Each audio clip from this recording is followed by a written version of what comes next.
फिर से हार्दिक स्वागत है सर्वोदय क्लासेज के YouTube चैनल पर। कल विद्यार्थियों ने संसद के बारे में पढ़ा था और उम्मीद करूं जिन विद्यार्थियों ने वीडियो को अच्छे से देखा होगा उन्हें कुछ अच्छे से सीखने में जरूर मदद मिली होगी। और आज मैं एक नई चीज आपको बताने वाला हूं। इमेजिन करो कि अगर हम एक वीडियो अपलोड करते हैं किसी भी टॉपिक पे और उसी वीडियो का एक छोटा सा पेपर, उसी वीडियो से जो इंपॉर्टेंट सवाल बनेंगे उनका एक छोटा सा पेपर अगर आपको तुरंत मिल जाए तो कैसा लगेगा? मुझे लगता है अच्छा लगेगा। तो आज की वीडियो को आप अच्छे से देखना। इस वीडियो के आप जब इसको अच्छे से देखोगे तो मैं कमेंट बॉक्स में एक लिंक डालूंगा। उस लिंक को जब आप ओपन करोगे उससे पहले आप पेस्ट करेंगे अपने गूगल पे जाके उसे पहले आप कॉपी कर लीजिए। जब मैं लिंक डालूं पहले कॉपी करना, फिर आप गूगल पे जाके उसे पेस्ट करना। पेस्ट करके जब उसे ओपन करोगे तो आपको दो विकल्प नजर आएंगे, एक एडमिनिस्ट्रेटर का आएगा और दूसरा स्टूडेंट का आएगा। तो आप स्टूडेंट वाले को ओके कीजिए, वहां एक खाली बॉक्स मिलेगा, वहां फिर एक बार पेस्ट कर दीजिए तो आपको इसी वीडियो से रिलेटेड सारे प्रश्न मिल जाएंगे, वो भी विकल्प वाले प्रश्न, ऑप्शन वाले प्रश्न, जिन्हें आप हल करेंगे और आपका तुरंत वो रिजल्ट भी बता देगा। तो मैंने ये प्रयोग किया है क्योंकि ऐसा कहीं हुआ नहीं है आज तक, किसी वीडियो मैंने देखा नहीं है, लेकिन आज अपने वीडियो में ऐसा होने वाला है कि हर टॉपिक का उसी समय आपका तुरंत टेस्ट हो जाए। इसलिए जरूरी होगा कि आप पूरा वीडियो अच्छे से देखेंगे और उसके बाद अपना तुरंत रिजल्ट भी ले सकते हैं आप। तो उसके बाद आपको आज केवल डेमो के लिए उसमें मैंने 10 सवाल डाले हैं और उसका जो फीडबैक है वो आप जरूर शेयर करोगे कि सर ये चीज अच्छी है। हर विद्यार्थी जो भी इसको देखेगा उसे जरूर अपना जो भी उसका पक्ष है वो जरूर रखना है, ताकि मुझे पता चले कि मुझे इस पे और मेहनत करनी है। तो आज भी ज्यादा नहीं, दो छोटे छोटे टॉपिक हम पढ़ने वाले विद्यार्थियों। एक छोटा सा टॉपिक हम पढ़ रहे हैं आज। कल हमने संसद पढ़ी थी तो संसद से ही रिलेटेड है विद्यार्थियों, संयुक्त अधिवेशन। इसको अंग्रेजी में कहा जाता है ज्वाइंट सेशन। ये ज्वाइंट सेशन है पार्लियामेंट का, यानी कि संसद का। आप जानते हैं संसद में दो सदन होते हैं। कल हमने बहुत अच्छे से पढ़ा इस चीज को, संसद के दोनों सदनों को। और दोनों सदनों में एक छोटा सा आप इस तरह से समझिए, एक उदाहरण है कि लोकसभा और राज्यसभा, कोई भी विधेयक, कुछ विद्यार्थी तो विधेयक में भी नहीं समझ पाते हैं, पता नहीं उनको ये बड़ा टेंशन हो जाता है, विधेयक विधेयक बोले जा रहा है, हो क्या रहा है। विधेयक को आप ऐसे समझ लीजिए कच्चा कानून है, ये एक प्रस्ताव है। क्या है? एक प्रस्ताव जो संसद में रखा जाता है कि ऐसा करना चाहिए। तो जब एक प्रस्ताव संसद में रखा जाएगा तो उसे विधेयक कहेंगे। क्योंकि कच्चा कानून में इसलिए बोल रहा हूं क्योंकि इस पे अभी राष्ट्रपति के हस्ताक्षर नहीं हुए हैं और ना संसद ने इसे पारित किया है, और संसद इसे पारित करेगी बहुमत से। तो लोकसभा या राज्यसभा कोई भी विधेयक रख सकती है, सिवाय धन विधेयक को छोड़ दीजिए। राज्यसभा भी कानून बनाने की शक्ति रखती है, लोकसभा भी रखती है। तो लोकसभा अपना विधेयक पारित करके किसको भेजती है? राज्यसभा को, और राज्यसभा भेजती है लोकसभा को। ईच अदर, एक दूसरे को भेजे जाते हैं। एक दूसरे को भेजने के बाद जब दूसरा सदन जिसे भेजा गया है, जब वो भी इसे पारित कर देगा, तब ये विधेयक जाता है सीधा देश के राष्ट्रपति के पास। और जब राष्ट्रपति इस पे हस्ताक्षर कर देंगे तो विद्यार्थियों यही विधेयक बोलने के बजाय हम उसे क्या बोलने लग जाते हैं? फिर कानून। फिर हो जाता है ये परमानेंट। तो ये प्रोसेसिंग है कि लोकसभा जो भी पारित करेगी वो राज्यसभा को भेजेगी, राज्यसभा जो पारित करेगी लोकसभा को भेजेगी। लेकिन कई बार ऐसा होता है विद्यार्थियों कि दोनों सदनों में एक टकराव की स्थिति आ जाती है, अर्थात एक असहमति वाला भाव आता है दोनों के बीच में। तो ऐसी स्थिति में क्या होता है, इसके लिए संविधान में प्रावधान पहले से किया हुआ है। देखिए असहमति या जो टकराव आता है दोनों सदनों के बीच में, इस टकराव की स्थिति के मूल कारण क्या है? तो ज्वाइंट सेशन किस स्थिति में बुलाया जा सकता है? पहला, एक सदन, जैसे मान लीजिए लोकसभा, मान लीजिए एक सदन प्रस्ताव को पारित करता है, विधेयक को पारित करता है और विधेयक को भेजता है राज्यसभा को, राज्यसभा को भेजता है। अब राज्यसभा इस पे मान लीजिए, इमेजिन कर रहे हैं कि इसको अस्वीकार कर दे कि साहब हम तो इसे स्वीकार ही नहीं कर रहे हैं, या जो संशोधन करके, जो भी संशोधन करके राज्यसभा अगर वापस लोकसभा को भेजती है तो संशोधन को लोकसभा स्वीकार ना करे। लोकसभा कहती है नहीं, हमें आपके किए हुए संविधान जो संशोधन है वो स्वीकार नहीं कर रहे हैं, हम आपने जो विधेयक में संशोधन किए हैं, तो लोकसभा इसे क्या कर दे, स्वीकार ना करे। दूसरी कंडीशन। तीसरी कंडीशन, लोकसभा ने भेजा राज्यसभा को और राज्यसभा ने उस पर 6 माह तक कोई निर्णय नहीं लिया, 6 महीने से अधिक हो गए। ये साधारण विधेयक की बात कर रहे हैं विद्यार्थियों, क्योंकि धन विधेयक तो 14 दिन से ज्यादा राज्यसभा रोक भी नहीं सकती है और धन विधेयक राज्यसभा में कभी प्रस्तुत भी नहीं होता। लेकिन साधारण विधेयक हमेशा दोनों सदनों में किसी में भी पेश हो सकता है, चाहे संविधान संशोधन विधेयक ही क्यों ना हो।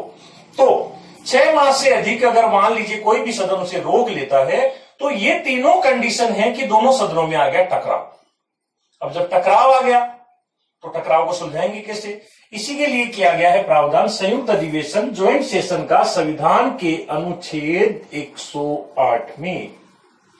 संविधान का अनुच्छेद कितना, 108, और 108 में कहा गया है कि जब टकराव आ जाए दोनों सदनों के बीच तो भारत के राष्ट्रपति क्या करेंगे, दोनों सदनों की एक संयुक्त अधिवेशन का आयोजन करेंगे। तो क्या होता है, राष्ट्रपति बुलाते हैं संयुक्त अधिवेशन। संयुक्त अधिवेशन बुलाएगा कौन, राष्ट्रपति। और संयुक्त अधिवेशन में होता क्या है कि लोकसभा के सदस्य और राज्यसभा के सदस्य एक ही जगह बैठ जाते हैं, या यूं कहें तो एक ही हॉल में बैठ जाते हैं। मोस्टली सेंट्रल हॉल में होता है, जो हमारी संसद भवन है वहां पर लोकसभा और राज्यसभा के सभी सदस्य एक जगह बैठते हैं। और यहां जो अध्यक्षता का काम करेगा, ये बहुत अच्छा सवाल है कि जब संयुक्त अधिवेशन बुलाया जाता है, लोकसभा राज्यसभा एक साथ आयोजित की जाती है, तो अध्यक्षता कौन करता है, तो याद रखिए विद्यार्थियों, अध्यक्षता हमेशा और हमेशा लोकसभा का अध्यक्ष ही करता है। लोकसभा का अध्यक्ष क्या करता है, संयुक्त अधिवेशन की अध्यक्षता करता है। और इमेजिन कर लेते हैं कि उसी दिन मान लीजिए वो छुट्टी पे था, उसी दिन बीमार हो गया, तो कौन करेगा, तो यहां फिर विकल्प के रूप में देखिए, जब लोकसभा अध्यक्ष छुट्टी पे होगा तो उपाध्यक्ष करेगा। अगर मान लीजिए उपाध्यक्ष भी उपस्थित नहीं है तो राज्यसभा में जाना पड़ेगा। तो राज्यसभा में याद रखिए सभापति कौन होते हैं, उपराष्ट्रपति। और ये भी आपको याद रखना है कि उपराष्ट्रपति किसी भी शर्त पर संयुक्त अधिवेशन की अध्यक्षता नहीं कर सकते। क्यों नहीं कर सकते, क्योंकि वो किसी सदन के सदस्य होते ही नहीं है। इसलिए ध्यान दीजिएगा, लोकसभा अध्यक्ष नहीं है तो उपाध्यक्ष, और मान लीजिए दोनों ही नहीं है तो राज्यसभा की ओर जाना पड़ेगा, तो वहां जो अध्यक्षता करने की शक्ति मिल गई वो उपसभापति को। सभापति किसी भी कंडीशन में अध्यक्षता नहीं कर सकता है। परीक्षा में सीधा सवाल ही आता है, संयुक्त अधिवेशन की अध्यक्षता कौन करते हैं, लोकसभा अध्यक्ष करते हैं। ये आगे की शर्तें हैं नहीं होने की कंडीशन में। तो संयुक्त अधिवेशन में क्या होता है, दोनों सदन एक जगह बैठे, अध्यक्षता कर रहे हैं लोकसभा अध्यक्ष। अब कर क्या रहे हैं, अब वो उस मुद्दे पर आ रहे हैं जिस मुद्दे पर टकराव हुआ, जिस मुद्दे पर दोनों सदनों में मनमुटाव हुआ, एक दूसरे को अस्वीकार किया, तो उसी मुद्दे पर क्या होती है विद्यार्थियों, फिर वोटिंग होती है। और ये जो वोटिंग होती है, यहां पर याद रखना, जो भी फैसला लिया जाएगा, निर्णय लिया जाएगा, वो कौन से बहुमत से लिया जाता है, ये बहुत अच्छा सवाल आता है। संयुक्त अधिवेशन में फैसला किस बहुमत से होता है, 2/3, साधारण, 3/4, ऐसी बहुत सारे ऑप्शन हो सकते हैं। तो ध्यान दीजिएगा, संयुक्त अधिवेशन में हमेशा साधारण बहुमत से फैसला लिया जाता है। और साधारण बहुमत का सीधा अर्थ समझ लीजिए, उपस्थित और वोट करने वाले लोगों का 50% + 1 अगर उस बात से सहमत हो जाए तो वो निर्णय वही हो जाता है। और एक चीज आप इसमें और याद रखिए विद्यार्थियों, कि लोकसभा में सीटें होती है 545, राज्यसभा में सीटें होती है 245। तो पलड़ा किसका भारी हुआ? लोकसभा का। और लोकसभा में जिस पार्टी का पलड़ा भारी होता है वही सरकार बनाती है। तो यहां अर्थ ये भी निकल के आता है कि ये जो संयुक्त अधिवेशन है वो हमेशा सरकार की पक्ष की ओर जाएगा, क्योंकि सरकार को लोकसभा में बहुमत, लोकसभा में सीटें भी ज्यादा। और यही कारण है कि संयुक्त अधिवेशन के माध्यम से कोई भी सरकार अटके हुए किसी मामले को आसानी से आगे बढ़ा सकती है। लेकिन सबसे बड़ी बात यह है कि साधारण बहुमत से होने वाले इस फैसले वाले मुद्दे को अब तक भारत में केवल 3 बार काम में लिया गया। इसका अर्थ सरकार ईमानदारी से काम कर रही होगी कि उन्होंने संयुक्त अधिवेशन बार बार आयोजित नहीं किया है। तो देखिए संयुक्त अधिवेशन में अब तक कितनी बार आयोजित हुआ? तो याद रखिए अब तक संयुक्त अधिवेशन भारत में 3 बार आयोजित हुआ है। और ये 3 बार कब कब आयोजित हुआ? पहला 1961 में हुआ, दहेज निवारक कानून बनाने के लिए, दहेज निवारक कानून। उस समय सरकार में प्रधानमंत्री थे पंडित नेहरू। जब ये पहली बार लाया गया तो ये पास भी हो गया था। दूसरी बार 1978 में हुआ, बैंकिंग विधेयक था, बैंकिंग आयोग बनाने का विधेयक था, तो इसको मैं बैंकिंग विधेयक बोल रहा हूं। और उस समय प्रधानमंत्री थे मोरारजी देसाई। मोरारजी देसाई दोबारा जब हुआ तब पे वो ये भी पारित होता है। और तीसरी बार पोटा, प्रिवेंशन ऑफ टेररिज्म एक्ट, अर्थात आतंकवादी गतिविधियों को रोकने वाला एक कानून लाया गया था जिसे पोटा कहा गया विद्यार्थियों। और ये 2002 में लाया गया था। उस समय सरकार थी अटल बिहारी वाजपेयी की। और मैं आपको बताऊं उस समय भी ये पारित हो गया था। तो अब तक संयुक्त अधिवेशन कुल 3 बार आयोजित हुए हैं और तीनों ही बार ये पास हुआ है। इसमें जो भी बिल रखा गया वो पास हुआ है। बिल का मतलब विधेयक होता है हिंदी में। और अब मैं आगे बढ़ूं तो एक चीज इस ज्वाइंट सेशन के बारे में आप और याद रखेंगे विद्यार्थियों कि संयुक्त अधिवेशन का आयोजन कब नहीं हो सकता? संयुक्त अधिवेशन कब आयोजित नहीं हो सकता? तो नहीं हो सकता कि देखो याद रखेंगे, संयुक्त अधिवेशन कभी आयोजित नहीं होगा धन विधेयक के मुद्दे पर। संयुक्त अधिवेशन कभी आयोजित नहीं होगा संविधान संशोधन विधेयक पर। ये 2 चीज आप याद रखिए। संविधान में संशोधन अगर कहीं करना हो तो ये 2 मुद्दे से हैं जिन पर संयुक्त अधिवेशन का आयोजन कभी नहीं होता है। तो एक तो हमारा आज का टॉपिक था संयुक्त अधिवेशन का, ये छोटा सा टॉपिक अनुच्छेद 108 में होता है, ठीक है। अब मैं आगे बढ़ता हूं, छोटा सा टॉपिक और दूं, और ये छोटा सा टॉपिक है मेरा धन विधेयक का।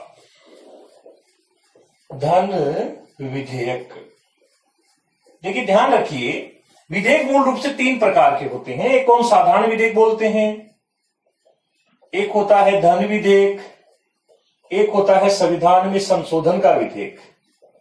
तो साधारण विधेयक वो है जो किसी अन्य मुद्दों से जुड़े हैं, उसमें राजस्व से जुड़े मुद्दे भी शामिल किए जा सकते हैं। जैसा कि आपको मैं बताऊं, वित्त विधेयक जो होता है वो भी एक साधारण विधेयक की कैटेगरी में ही आता है।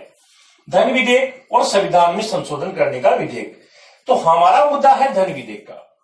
तो धन विधेयक क्या होता है? तो सबसे पहले तो आप देखिए धन विधेयक की जो परिभाषा है विद्यार्थियों, ये 110 में, एक सीधा सीधा आर्टिकल याद रखेंगे आप, 110 अनुच्छेद 110 में है धन विधेयक। और धन विधेयक क्या होता है, चलिए इस पे थोड़ी चर्चा करते हैं। धन विधेयक वो होता है विद्यार्थियों जिसमें क्या क्या बातें शामिल हो रही है, जैसे किसी कर को नया कर लगाना हो, कर का आरोपण करना हो, कर को घटाना हो, कर को बढ़ाना हो, किसी कर को नियमित रूप से वसूल करना हो, इन सब चीजों में अगर कोई मुद्दा इनसे जुड़ा हुआ है तो धन विधेयक की कैटेगरी में आएगा। दूसरा, अगर केंद्र की सरकार कोई ऋण लेती है, केंद्र सरकार द्वारा कोई ऋण या वित्तीय बाध्यताएं ली जाती है, किसी को पैसा देने की बाध्यता ली जाती है, तो वो भी कैटेगरी में आएगा धन विधेयक में। तीसरा संचित निधि, संचित निधि और आकस्मिकता निधि, आकस्मिकता निधि अनुच्छेद 267 में आती है, ये 266 में आती है। आकस्मिकता निधि, इनमें धन जमा कराना हो, धन जमा कराना हो, या चौथी इसमें लिख रहा हूं विद्यार्थियों में पॉइंट धन विधेयक में, संचित निधि से धन का विनियोग करना हो, अर्थात संचित निधि से धन को बाहर निकालना हो। धन का विनियोग, विनियोग का अर्थ होता है बाहर निकालना, विड्रॉल करना, अंग्रेजी में विड्रॉल बोलते हैं। और बैंक में जाते हैं तो वहां विड्रॉल फॉर्म होता है, रेड कलर की पर्ची होती है, बिल्कुल उसको विनियोग पर्ची भी कहेंगे हिंदी में। तो संचित निधि में धन का विनियोग करना, या फिर संचित निधि पर नया भार घोषित करना, क्योंकि हम जानते हैं संचित निधि पर बहुत सारे भार हैं। नया भार घोषित करना अर्थात संचित निधि में कोई ऐसे खर्चे जोड़ देने हैं जो ऑलरेडी हो रहे थे, उनसे ज्यादा होने वाले हैं, कोई नया खर्चा उसके ऊपर आरोपित कर देते हैं।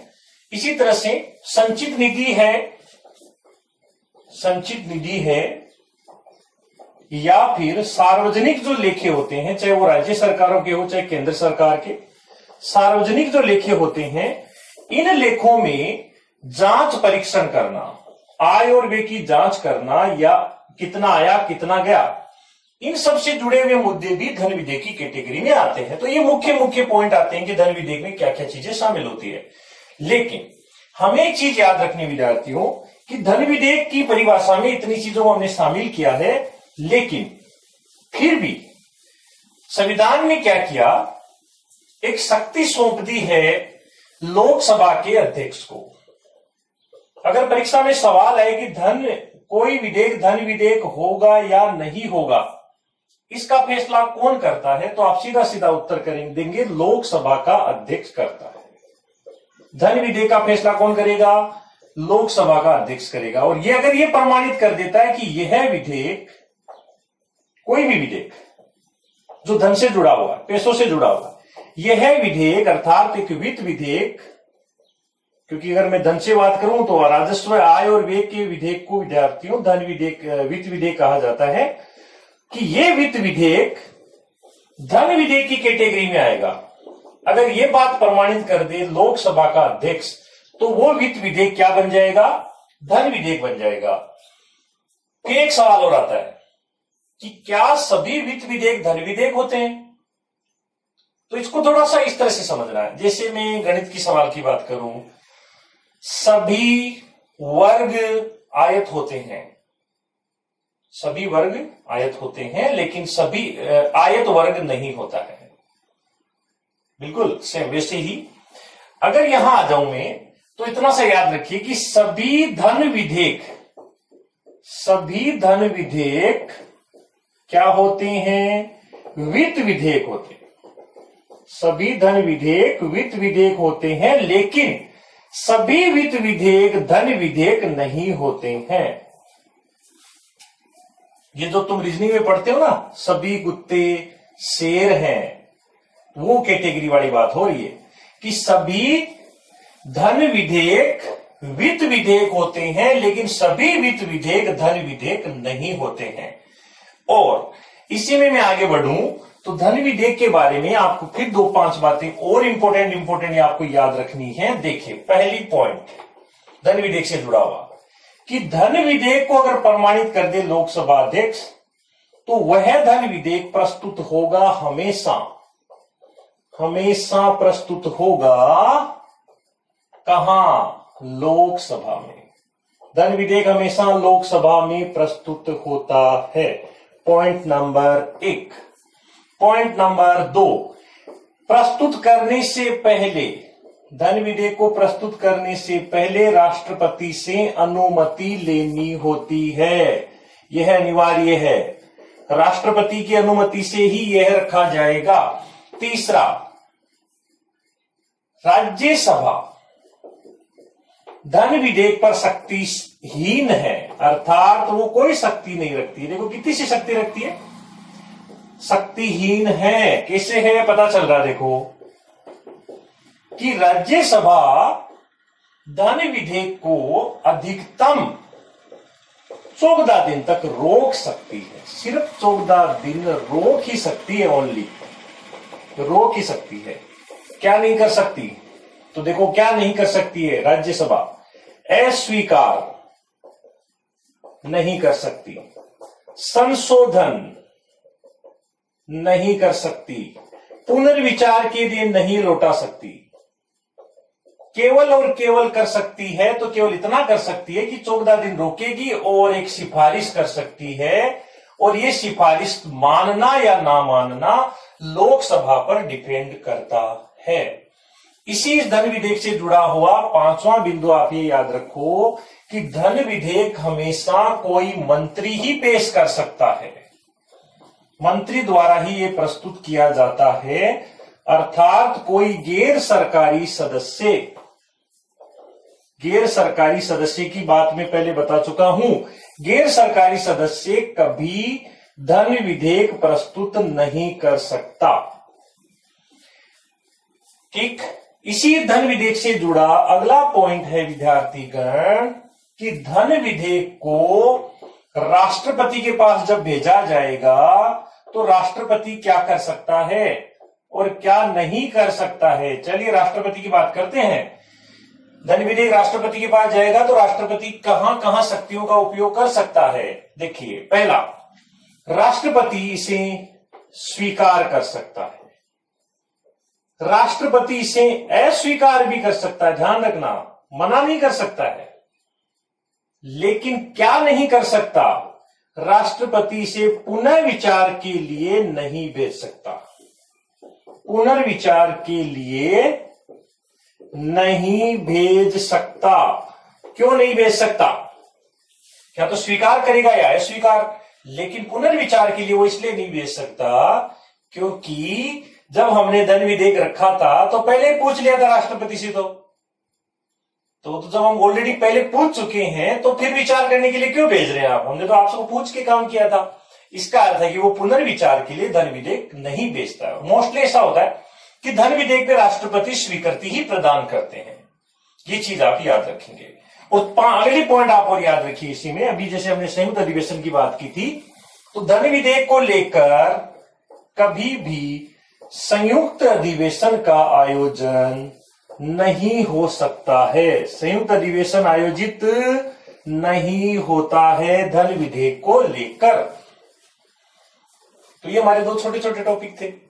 अब जो टॉपिक आपने अभी पढ़ा है, वीडियो पूरा देखना, और फिर उसी वीडियो से रिलेटेड 10 सवाल आज आपको मिलने वाले हैं, और मुझे आप अपना फीडबैक जरूर देंगे। धन्यवाद।